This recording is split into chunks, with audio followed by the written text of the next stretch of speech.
जनता के मुद्दों से लेकर बिहार की सियासत तक, खेत खलिहान से लेकर देश में मचे घमासान तक, दिखाते हैं सबकी जमीनी हकीकत। हमसे जुड़े रहने के लिए सब्सक्राइब करें आरबी न्यूज चैनल।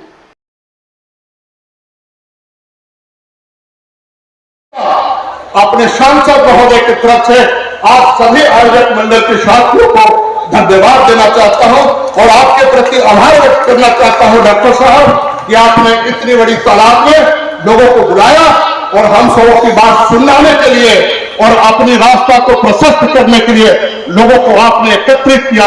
इसके लिए आयोजक मंडल के साथियों को बहुत बहुत धन्यवाद। मित्रों, जब यह देश आजाद हुआ, जब हिंदुस्तान की लड़ाई आजादी की चल रही थी मित्रों, और जब यह भारत वर्ष स्वतंत्र हुआ आपके ताकत के बल पर, यह संप्रभुता और अखंडता की लड़ाई जो हमारे पूर्वज लड़ रहे थे, जब देश आजाद हुआ उस समय हिंदुस्तान की आबादी कम नहीं थी। उस समय भी हिंदुस्तान की आबादी 60 से 70 करोड़ की थी। लेकिन जब हिंदुस्तान का मानचित्र खींचने की बात आई, हिंदुस्तान का मानचित्र खींचने की बात आई, तो यह नैतिक और संवैधानिक जिम्मेदारी हमारे पुरख है, जिनकी रास्तों पर हम चलने का संकल्प लेने वाले हैं, आदरणीय अंबेडकर साहब को लोगों ने दिया। अंबेडकर साहब को दिया 70 करोड़ लोगों को हिंदुस्तान में अपना रास्ता बनाने का काम, संवैधानिक आलेख लिखने का काम, देश का संविधान लिखने का काम भीमराव अंबेडकर साहब को सौंपा गया। यह साधारण बात नहीं है मित्रों, याद रखना समझाने के नौजवान साथियों, याद रखना माताओं बहनों, जिस महापुरुष ने हिंदुस्तान का मानचित्र खींच दिया, सत्ता पर देखने वाले लोग उसी मानचित्र को मिटाने पर आवादा है। कब समझेंगे इस बात को? कब समझेंगे आप इस बात को? देश में एक बहुत बड़ी ताकत जो चंद मुट्ठी भर लोग हैं और सत्ता पर काबिज हैं और अंबेडकर साहब को मिटाना चाहते हैं। याद रखना, जो लोग अंबेडकर साहब को मिटाना चाहते हैं, कान खोलकर सुन लो, जब तक सूरज चांद रहेगा, अंबेडकर का नाम रहेगा, दुनिया की कोई ताकत इस संविधान को नहीं मिटा सकता। दुनिया का कोई ताकत अंबेडकर को नहीं मिटा सकता। अंबेडकर साधारण व्यक्तित्व के व्यक्ति नहीं थे। क्या किया था अंबेडकर साहब ने? आज पूरे हिंदुस्तान के लोग अंबेडकर के नाम सुनकर पागल हो जा रहे हैं। हम आपसे सवाल पूछना चाहते हैं, हम आपसे सवाल पूछना चाहते हैं कि भीमराव अंबेडकर साहब ने कौन सी ऐसी गलती की है कि भारत के सत्ता पर बैठने वाले लोग जो दिल्ली में हुकूमत कर रहे हैं, जिसको भारतीय जनता पार्टी के लोग कहते हैं, वो अंबेडकर साहब को और अंबेडकर साहब के द्वारा दिए गए संविधान को नष्ट करना चाहते हैं। ऐसा कौन सा काम अंबेडकर साहब ने किया था? हम आपसे पूछना चाहते हैं, हम उन विरोधियों से भी पूछना चाहते हैं जो अंबेडकर साहब को आज भी गाली देते हैं। हम उनसे ये सवाल पूछना चाहते हैं समझाने के माध्यम से, बताओ अंबेडकर साहब ने कहा हिंदुस्तान के लोगों के साथ धोखा दिया? कहा अंबेडकर साहब ने किसी को धोखा दिया?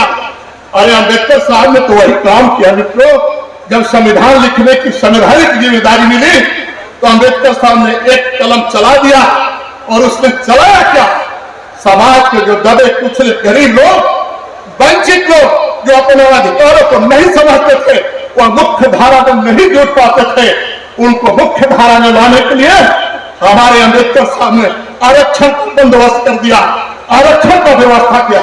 यही तो किया है अंबेडकर साहब ने। और उसी आरक्षण के बल पर आज समाज के दबे कुचले लोग जो बेचारा और वंचित समाज के लोग हैं, आज मुख्य धारा में जुट गए मित्रों।